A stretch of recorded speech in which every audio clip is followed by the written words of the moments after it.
बिस्मिल्लाहिर्रहमानिर्रहीम। अस्सलाम वालेकुम। कैसे हैं आप सब। आज हम बनाएंगे होममेड खोया।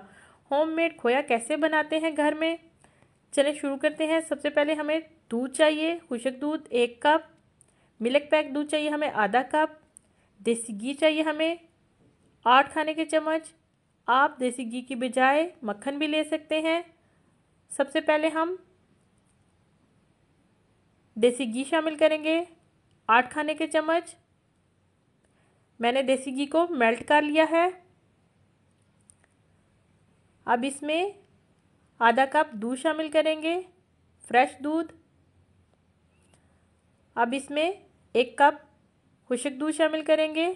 मैंने निडो का दूध लिया है।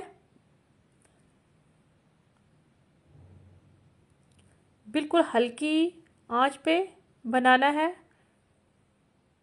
ये देखिए खोया हमारा तैयार है, बहुत जल्दी बन जाता है। आप भी घर में बनाइएगा और बताइएगा कैसा बना। प्लीज़ मेरे चैनल को like, comment, subscribe and share कीजिएगा। इजाज़त चाहती हूँ। अल्लाह।